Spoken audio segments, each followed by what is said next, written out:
మత్తయి సువార్త 7వ అధ్యాయము 7వ వచనం. అడుగుడి మీకు ఇయ్యబడును, అడుగుడి మీకు ఇయ్యబడును, వెదకుడి మీకు దొరుకును, వెదకుడి మీకు దొరుకును, తట్టుడి మీకు తీయబడును, తట్టుడి మీకు తీయబడును, అడుగు ప్రతివాడును పొందును, అడుగు ప్రతి వాడును పొందును. పొందును. చాలండి. Ask and it shall be given to you, seek and you will find, knock and the door will be open to you.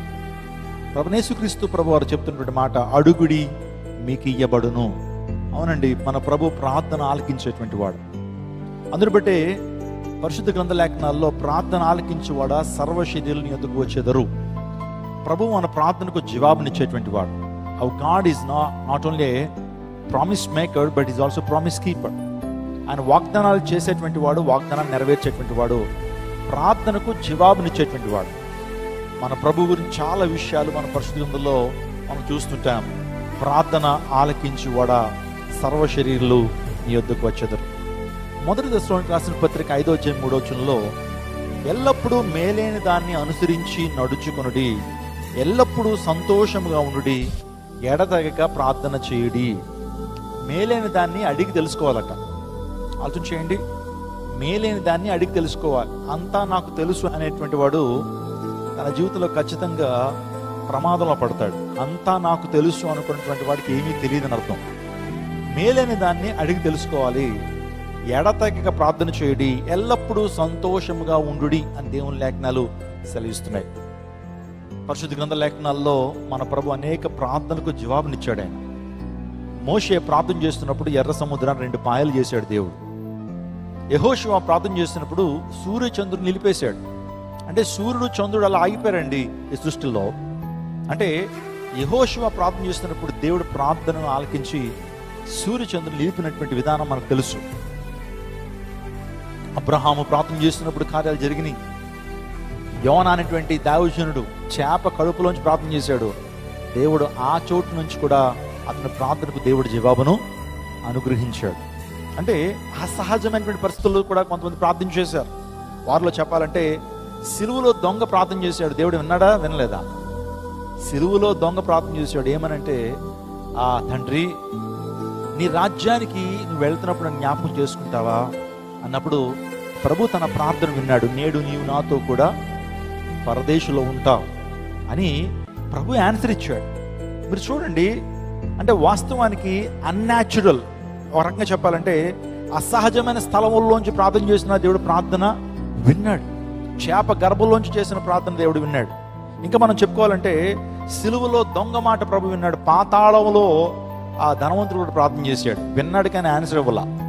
ఆలోచన చేయండి, ప్రార్థనకు దేవుడు జవాబునిచ్చేటువంటి వాడు. ఈ రోజున ఒక ఎంకరేజింగ్ వర్డ్ నీకు చెప్పాలని ఇష్టపడుతున్నాను. నువ్వు చేస్తున్న ప్రార్థనకు దేవుడు జవాబు ఇస్తాడు. సందర్భాల్లో నీ ప్రార్థన జవాబు ఆలస్యం అవ్వచ్చేమో, కానీ దేవుడు ఏనాడు మాత్రం నీ ప్రార్థనకు అలక్ష్యం చేయడాయన ఖచ్చితంగా ఆన్సర్ ఇస్తాడు. అందును బట్టి ఈ రోజున ప్రభువును మనం ఘనపరచాలి, ప్రభు స్తుతించాలి. ఎందుకంటే మన ప్రభు ప్రార్థన ఆలకించేటువంటి వాడు, ప్రార్థనకు జవాబునిచ్చేటువంటి వాడు. ఏం అడగాల? అడుగుడి మీకు ఇయ్యబడును అని దేవుడు చెప్పాడు కదా అని చెప్పి ఏం అడుగుదాం మనం? దేవుని లేఖనాల్లో కొంతమంది కొన్ని వాటిని అడిగారు, వాటిని పొందుకున్నారు. ఈరోజు మనం వేటిని అడగాలి? ప్రభు వేటిని అడగమని ఆయన కోరుతా ఉన్నాడు.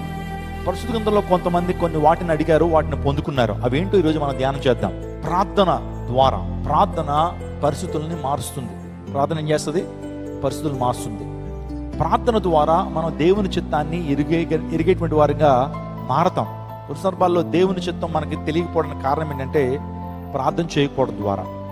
కొన్ని సందర్భాల్లో నిర్ణయాలు సరిగ్గా తీసుకోలేకపోతుంటాం, ఎందుకంటే దేవుని చిత్తాన్ని మనం తెలుసుకోకపోవడం ద్వారా నిర్ణయాలు మంచిగా తీసుకునేటువంటి పరిస్థితుల్లో మనం ఉంటాం. కానీ ఎప్పుడైతే ప్రార్థనలో నీకు దేవుని యొక్క చిత్తము బయలుపరచబడుతుంది, దేవుడు తన యొక్క చిత్తాన్ని నీకు బయలుపరుస్తాడు, తన ఇష్టాన్ని దేవుడు నీకు బయలుపరుస్తాడు. సో ఈ ప్రత్యేకమైన సమయంలో ప్రేయర్ చేంజెస్ ద హార్ట్. ప్రార్థన హృదయాన్ని మార్చగలుగుతుంది.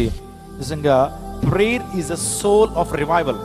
అంటే మన జీవితంలో గొప్ప ఉజ్జీవాన్ని పొందుకోవాలంటే ప్రార్థన. మీరు నన్ను ఒకవేళ ఈ ప్రశ్నను అడిగితే ఏంటి ఆ ప్రశ్న అంటే, పాస్టర్ గారు ప్రపంచంలో శక్తివంతమైన ఆయుధం ఏంటి అని మీరు అంటే ఖచ్చితంగా నేను ప్రార్థననే చెప్తాను. ప్రపంచంలో చాలా శక్తివంతమైన ఆయుధాలు ఉన్నాయి, వెపన్స్ ఉన్నాయి. యాటమ్ బాంబ్ మనందరికి తెలుసు. హిరోషిమా నాగసాకి అనే ప్రాంతంలో అమెరికా వాళ్ళు జపాన్ మీద 2వ ప్రపంచ యుద్ధ కాలంలో వేశారు, 2 బాంబులు వేశారు. పట్టణాలు బూడిదైపోయినాయి అనమాట. శక్తివంతమైనటువంటి బాంబ్స్ అవి. దానికంటే శక్తివంతమైంది ప్రార్థన. నువ్వు ఎప్పుడైతే మోకరించి ప్రార్థన చేసినప్పుడు, హృదయపూర్వకంగా దేవుని స్థలంలో ప్రార్థన చేసినప్పుడు, విశ్వాసంతో ప్రార్థన చేసినప్పుడు, దేవుని నుంచి గొప్ప కార్యాలని దేవుడు జరిగిస్తాడు. ప్రార్థన ద్వారా గొప్ప అద్భుతాలను పొందుకున్నటువంటి విశ్వాస వీరులు మనకు తెలుసు. ఏలియా ప్రార్థన చేసినప్పుడు 3.5 సంవత్సరాలు కనీసం వర్షమైనను మంచు చుక్క అయినా పడలేదంట.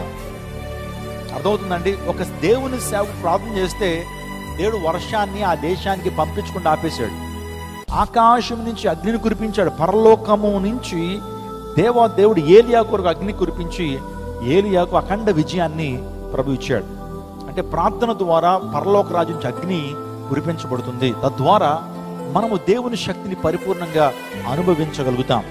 చూడండి, బైబిల్ గ్రంథంలో కొంతమంది అడిగారు, వాటిని ఏ విధంగా పొందుకున్నారో కొన్ని వాటిని మీకు చెప్పి నేను సందేశాన్ని ముగించి మీ అందరి కొరకు ప్రత్యేకమైనటువంటి ప్రార్థన నేను చేస్తాను.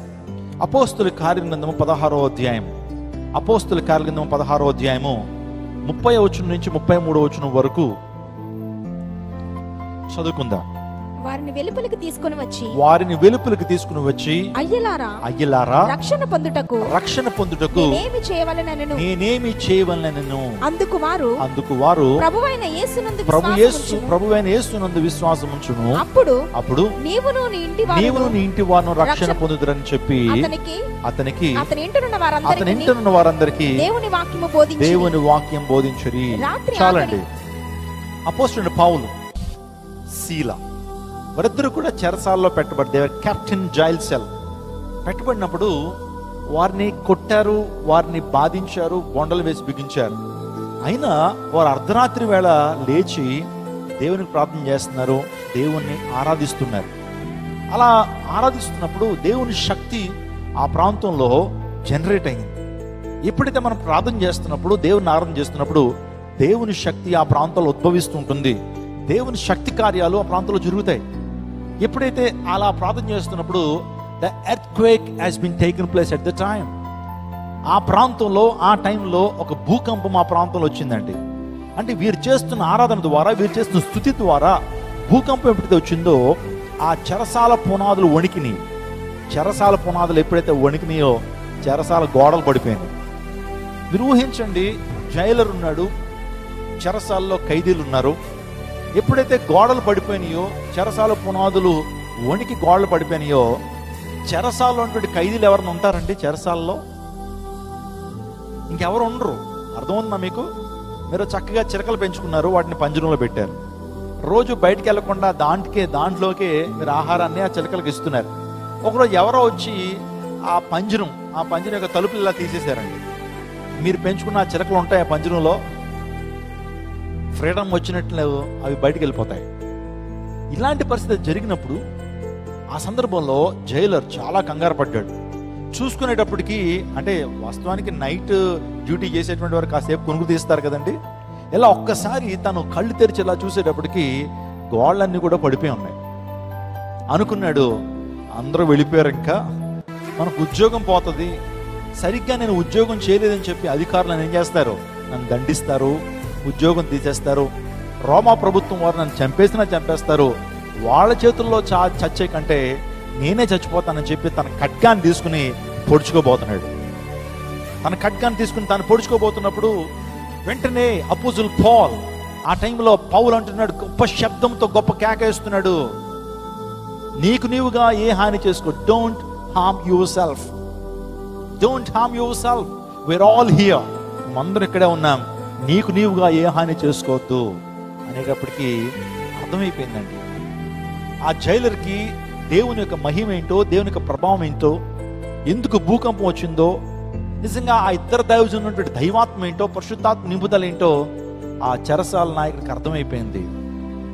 అయిపోయి నిజంగా అక్కడ స్వార్థ విన్నటువంటి ఆ చెరసాల నాయకుడు అంటున్నాడు, అయ్యలారా రక్షణ పొందడానికి నేనేమి చేయాలి? What shall I do in order to be saved? Sirs, what shall I do to be saved? రక్షణ పొందడానికి నేనేమి చేయాలి?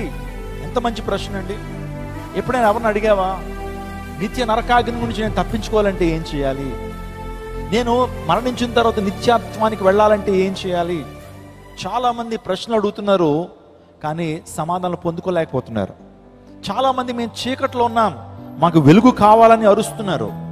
మేము అసత్యంలో ఉన్నాం, మాకు సత్యం కావాలని కేకలు పెడుతున్నారు. మేము మృత్యువులో ఉన్నాం, మాకు జీవం కావాలని కేకలు పెడుతున్నారు. కానీ అలా కేకలు పెడుతున్నారు, కానీ ఆన్సర్ వచ్చినా సరే ఆ ఆన్సర్ని బిలీవ్ చేయట్లేదు. చిన్నప్పటి నుంచి కూడా స్కూల్లో ఒక ప్రార్థన మనం చేస్తుండేటువంటి వారు, మీకు ఎంతమంది గుర్తుందో లేదో, మా స్కూల్లో స్కూల్ అసెంబ్లీలో ఈ ప్రార్థన చెప్పిస్తుండేటువంటి వారు. అసతోమ సద్గమయ, తమసోమ జ్యోతిర్గమయ, మృత్యోర్మ అమృతంగమయ, ఓం శాంతి శాంతి శాంతి. ఎంతమంది చెప్పారు స్కూల్లో? ఓకే, చాలా మంది చెప్పాం కదా ఈ శ్లోకం. ఏంటి దాని అర్థం ఏంటి? ఎప్పుడు కూడా మనం కొన్ని మంత్రాలు వల్లిస్తుంటాం, కొన్ని మాటలు పలుకుతూ ఉంటాం, కానీ దాని అర్థాలు మాత్రం గమనించాం. చాలా మంది మన భారతీయులు, మన దేశస్తులు ఈ ప్రార్థన సుమారు కొన్ని వేల సంవత్సరాల నుంచి చేస్తానే ఉన్నారు. ఓ భగవంతుడా, ఓ సృష్టికర్త, మేము అసత్యంలో ఉన్నాం, మాకు సత్యము కావాలి. మేము కన్ఫ్యూజన్లో ఉన్నాం, మాకు సత్యం కావాలి. మేము అయోమయంలో ఉన్నాం, మాకు సత్యం కావాలి అని మానవుడు దేవుణ్ణి కోరుతా ఉన్నాడు. మరి ఇంకా రెండో ప్రార్థన, మేము చీకట్లో ఉన్నాం, తమసోమ జ్యోతిర్గమయ, మేము చీకట్లో ఉన్నాం, మనం వెలుగులోకి నడిపించు. చీకటి అంటే పాపం, చీకటి అంటే మరణం. మేము మరణాంధకారంలో, మేము పాపాంధకారంలో ఉన్నాం, మాకు వెలుగు కావాలి. చీకట్లో ఉన్న నాకు వెలుగు ఎక్కడా అని మనిషి దేవుణ్ణి అడుగుతున్నాడు, ప్రార్థన చేస్తానే ఉన్నాడు. మూడవ ప్రార్థన, మృత్యోర్మ అమృతంగమయ, మృత్యువులో ఉన్నాను, నాకు జీవం కావాలి, నేను అమరుడు అవ్వాలి, నాకు నిత్యత్వం కావాలి. నేను చనిపోయిన తర్వాత మరో జీవితం ఉంది కదా, ఆ నిత్యత్వాన్ని నేను పొందుకోవాలి, ఆ పరలోక రాజ్యానికి నేను వెళ్ళాలి, ఆ మోక్షానికి నేను వెళ్ళాలి, ఆ వైకుంఠానికి వెళ్ళాలని మనిషి కోరుతా ఉన్నాడు. ఆన్సర్ ఇప్పటికీ కూడా ఆన్సర్ వచ్చినా సరే వారు గమనించలేకపోతున్నారు. మరి ఈ ప్రార్థనకు జవాబు ఎవరిచ్చారు? యేసుక్రీస్తు ప్రభువాని ప్రార్థన ఆలకించేవాడా సర్వశైలిని వద్దకు వచ్చేదరని దేవుని లేఖనాలు సెలవిస్తున్నాయి. Our god is a prayer answering god. ఆయన ప్రార్థనకు జవాబిస్తాడు. మనిషి ప్రపంచవ్యాప్తంగా మనుషులందరూ కూడా దేవుణ్ణి ప్రార్థన కోరితే ఏనాడో 2000 సంవత్సరాల క్రితం యేసుక్రీస్తు ప్రభుని దేవాది దేవుడి లోకానికి వచ్చి మన ప్రార్థనకు, భారతీయులు చేస్తున్న ప్రార్థనకు ఆయన జవాబిచ్చాడు. గట్టిగా చప్పలు కొడుతూ దేవుని నామం మహిమపరచండి.